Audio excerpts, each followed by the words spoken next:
December 1950. Chinese forces are driving American troops back through frozen Korean mountains. In Washington, Defense Secretary George Marshall sits in emergency meetings, reading cables from MacArthur's headquarters that grow more alarming by the hour. MacArthur is not requesting reinforcements. He is demanding authorization to bomb Chinese territory, to blockade the Chinese coast, to use nuclear weapons if necessary. Marshall, who has known MacArthur for decades, recognizes what others have not yet seen. The danger is no longer the enemy across the Yalu River. The danger is the American general commanding forces in Korea, a man whose pursuit of victory has become indistinguishable from recklessness, whose confidence has hardened into certainty that expanding the war is the only path forward. What Marshall says in the rooms where these decisions are made will determine whether limited war in Korea becomes global catastrophe. He understands that stopping MacArthur is now as important as stopping the Chinese advance. The cables arriving from Tokyo in late November and December 1950 document a transformation that shocks even those who know MacArthur well. Days earlier, MacArthur had been assuring Washington that Chinese intervention was minimal and manageable. Now he describes American forces in crisis, surrounded by overwhelming Chinese numbers, facing potential annihilation. But what alarms Marshall most is not the military situation, which is serious but not hopeless. What alarms him is MacArthur's proposed solutions. MacArthur argues that conventional military means cannot defeat Chinese forces and that dramatic escalation is necessary. He wants authority to bomb Chinese bases in Manchuria. He proposes naval blockade of Chinese coast. He suggests that nuclear weapons might be required to offset Chinese numerical superiority and to destroy Chinese supply lines. Marshall reads these proposals with growing concern. He has served as Army Chief of Staff during World War II, has coordinated the greatest military operations in American history, understands warfare at strategic level in ways that few others do. He recognizes that MacArthur's recommendations would expand the war far beyond Korea in ways that risk Soviet intervention under their mutual defense treaty with China.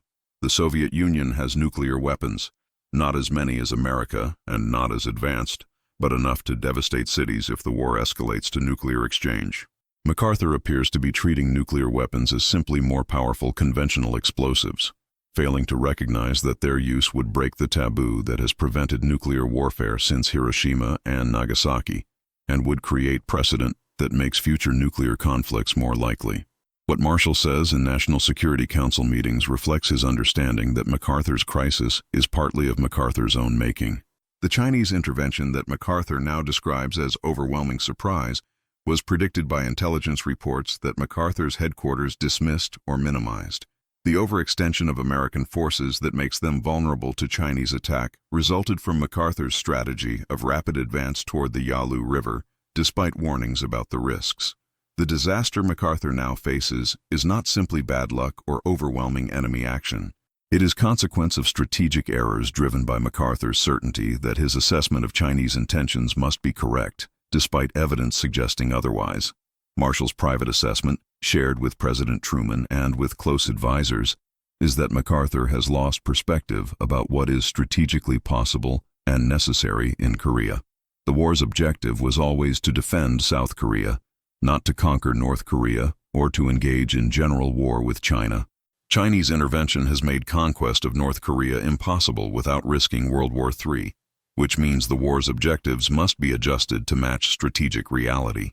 MacArthur refuses to accept this adjustment, arguing instead that political restrictions prevent military victory and that removing those restrictions through escalation is the solution. Marshall recognizes this as dangerous logic that could lead to catastrophe far worse than accepting stalemate in Korea. The tension between Marshall's strategic restraint and MacArthur's advocacy for escalation reflects fundamental disagreement about the nature of the war. America is fighting. MacArthur sees Korea as test of American resolve against communist expansion, a war that must be won decisively or that represents failure of American power. Marshall sees Korea as limited conflict in service of broader strategic competition with the Soviet Union, a war where achieving limited objectives while avoiding World War III represents success even if the outcome lacks the satisfying finality of total victory. These competing visions cannot be reconciled, and Marshall understands that one vision must prevail over the other in determining American strategy. Marshall's analysis of the strategic situation goes beyond the immediate military crisis in Korea to consider global implications of how America responds. He understands that the real Cold War competition is with the Soviet Union, not with China, and that American strategy must be evaluated based on how it affects the Soviet-American confrontation rather than simply on whether it achieves victory in Korea. Expanding the war to China would tie down American military resources in Asian land war, while leaving Europe, where American vital interests are concentrated, vulnerable to Soviet pressure. The strategic logic of maintaining limited war in Korea rather than pursuing expanded war into China is compelling to Marshall, even though it is frustrating to commanders like MacArthur, who want freedom to pursue military objectives without political constraints. What Marshall recognizes about MacArthur's proposed escalations is that each step creates pressure for additional steps in ways that could spiral beyond American ability to control. Bombing Chinese territory would likely trigger Chinese retaliation, possibly against American bases in Japan or against other American interests in Asia. This would create pressure to expand bombing campaigns and to take additional military action against China. Naval blockade of Chinese coast would be act of war that might trigger Soviet assistance to China under their mutual defense treaty. Use of nuclear weapons would break the nuclear taboo and would create international crisis that could lead to Soviet nuclear response. Each escalation MacArthur proposes makes subsequent escalations more likely, and the eventual destination of this escalation ladder is nuclear war between superpowers. Marshall's concern about Soviet response to American escalation in Korea is based on intelligence assessments and on his understanding of Soviet strategic interests. Stalin has avoided direct Soviet military intervention in Korea, allowing North Korean and Chinese forces to fight while providing weapons and support from distance. But if American forces attack Chinese territory or use nuclear weapons, Soviet political and strategic calculations might change. Soviet Union cannot allow its Chinese ally to be destroyed or humiliated without appearing weak to other nations in its sphere of influence. Soviet intervention to support China, particularly if America has already broken the nuclear taboo through first use, could trigger exactly the World War III scenario that American strategy has been designed to avoid. What Marshall tells Truman and the National Security Council is that MacArthur's recommendations represent military thinking divorced from strategic reality. MacArthur is focused on winning in Korea and views political restrictions as obstacles to military success. Marshall is focused on managing global competition with Soviet Union and views Korea as one theater in broader strategic competition where limited objectives pursued with restraint serve American interests better than ambitious campaigns risking general war. The disconnect between MacArthur's military focus and Marshall's strategic perspective makes it impossible for them to agree on proper response to Chinese intervention, and Marshall understands that this disagreement must be resolved in favor of strategic restraint, even if that means overruling or removing MacArthur. The Joint Chiefs of Staff, under Marshall's leadership as Defense Secretary, reach consensus that MacArthur's recommendations should not be approved. They do not question MacArthur's courage or his tactical skill. They acknowledge that Chinese intervention has created difficult military situation, but they conclude that expanding the war in ways MacArthur proposes would risk consequences far worse than accepting stalemate in Korea.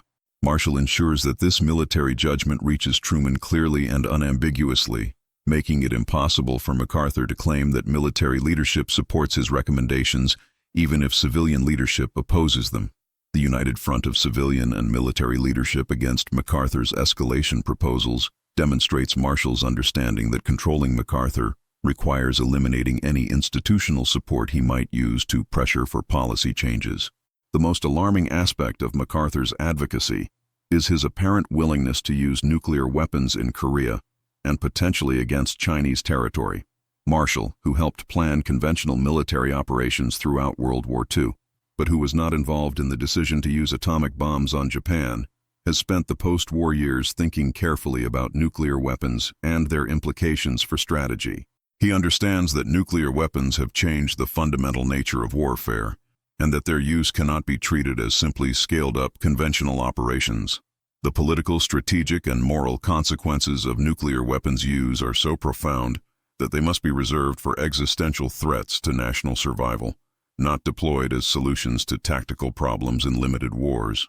What Marshall says about MacArthur's nuclear proposals reveals his assessment that MacArthur does not understand or does not accept how nuclear weapons have changed warfare. MacArthur appears to view atomic bombs as powerful conventional weapons that can be used to destroy enemy concentrations and supply lines when conventional weapons prove insufficient. Marshall understands that using nuclear weapons in Korea would have consequences far beyond their immediate tactical effects. American allies, many still recovering from World War II and desperately hoping nuclear weapons will never be used again, would be terrified by American willingness to use them in limited war. Neutral nations would question American judgment and would be more susceptible to Soviet propaganda portraying America as reckless aggressor. Most dangerously, using nuclear weapons would signal to Soviet Union that nuclear warfare is an acceptable option for achieving political objectives, potentially lowering the threshold for Soviet use of their own nuclear weapons in future crises. Marshall's concern about nuclear precedent reflects his understanding that strategy must consider not just immediate military situation, but long-term consequences of actions taken. If America uses nuclear weapons in Korea, what prevents Soviet Union from using nuclear weapons in the next crisis? What prevents nuclear weapons from becoming normalized tools of warfare used whenever conventional weapons prove insufficient? Marshall believes that maintaining nuclear taboo, the unspoken agreement that nuclear weapons are too terrible to use except in most extreme circumstances, serves American strategic interests more than using nuclear weapons to solve the tactical problem of Chinese numerical superiority in Korea. Breaking this taboo in limited war would weaken restraints that prevent nuclear weapons use in conflicts that actually threaten American survival. The intelligence assessments Marshall receives about Soviet nuclear capabilities make the danger of escalation concrete rather than abstract. Soviet Union has successfully tested nuclear weapons and has delivery capabilities that could reach targets in Europe and possibly in parts of the United States. American nuclear superiority is real but not absolute, and Soviet nuclear arsenal is growing. If the Korean War escalates to nuclear exchange, American cities could be destroyed even as American forces achieve tactical victories in Asia. Marshall's strategic calculation is that risking American cities to achieve military victory in Korea represents catastrophically imbalanced cost-benefit analysis, and that political leadership must prevent military commanders from making decisions that risk such consequences. What Marshall tells Truman in private meetings is that authorizing MacArthur's nuclear recommendations would mean placing decision about nuclear weapons use in hands of theater commander who has demonstrated poor strategic judgment and who appears to view nuclear weapons as conventional military tools. Nuclear weapons authority must remain with the president, must be exercised only after careful consideration of all consequences, and must never be delegated to commanders who might use them to solve tactical problems without full understanding of strategic implications. Marshall's advocacy for maintaining strict presidential control over nuclear weapons helps establish precedent that remains fundamental to American nuclear command structure, ensuring that decisions about nuclear use are made at highest political level rather than by military commanders responding to battlefield circumstances. The conflict between Marshall and MacArthur over strategy in Korea raises fundamental questions about civilian control of military and democracy. MacArthur has been making public statements that contradict administration policy, advocating for expanded war that Truman and Marshall have decided against, and creating political pressure for policies that civilian leadership has rejected. Marshall, who served as Army Chief of Staff and who understands military culture deeply, recognizes that MacArthur's behavior represents challenge to basic principle that military serves civilian government rather than determining policy through public advocacy and insubordination. What Marshall says about civilian control reflects his conviction that democracy requires military subordination to elected political leadership, even when military commanders disagree with policy decisions. MacArthur's brilliance as military commander does not give him authority to make strategic decisions that are properly the responsibility of President and Congress. Military commanders provide advice and execute policy, but they do not determine whether America expands wars, uses nuclear weapons, or risks World War III. When MacArthur publicly advocates for policies that civilian leadership has rejected, he is not simply expressing professional military judgment. He is attempting to circumvent civilian authority through political pressure, using his popularity and reputation to force policy changes that proper constitutional process has denied him. Marshall's experience as Army Chief of Staff during World War II shapes his understanding of proper civil-military relations. During the war, Marshall worked closely with President Roosevelt and with civilian leadership, providing military advice but accepting civilian authority over fundamental strategic decisions. Marshall disagreed with some political decisions, but expressed those disagreements privately and accepted civilian supremacy over military judgment when disagreements could not be resolved.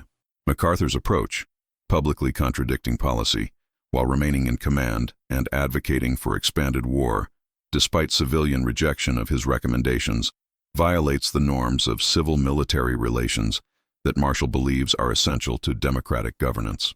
The decision to relieve MacArthur of command, which Truman makes in April 1951 after additional months of MacArthur's public insubordination, is supported by Marshall despite political costs. Marshall knows that firing MacArthur will create political firestorm, that MacArthur's supporters will portray the decision as weak politicians preventing strong general from winning the war, and that Truman's administration will suffer politically. But Marshall also knows that tolerating MacArthur's continued defiance would establish precedent that military commanders can determine policy through public advocacy when they disagree with civilian decisions. The principle of civilian control is more important than any individual commander's reputation or popularity, and Marshall is willing to accept political damage to defend that principle.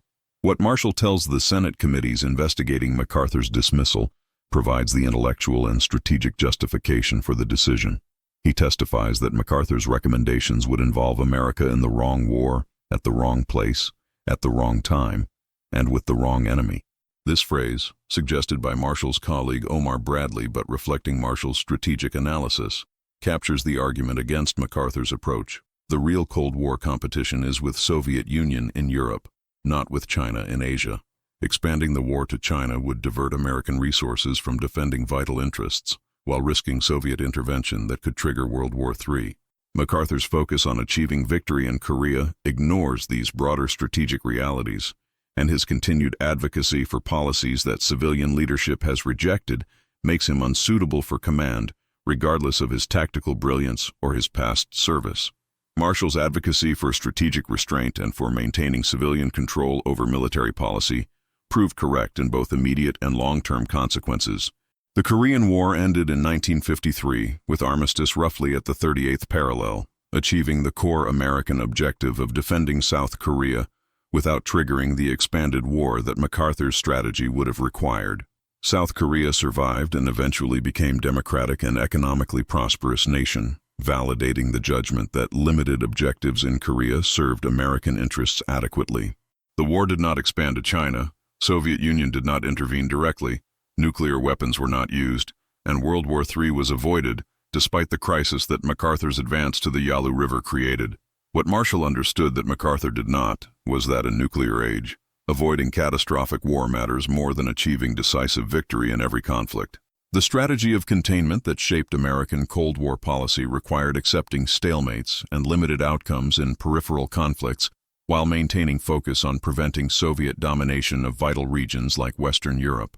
Marshall's willingness to accept limited success in Korea in service of broader strategic objectives reflected mature understanding of how to compete with Soviet Union without risking nuclear exchange that would destroy both superpowers and possibly civilization itself. MacArthur's refusal to accept limitations represented older military tradition, where wars were fought for total victory regardless of costs, a tradition that nuclear weapons had made obsolete, but that MacArthur could not or would not acknowledge.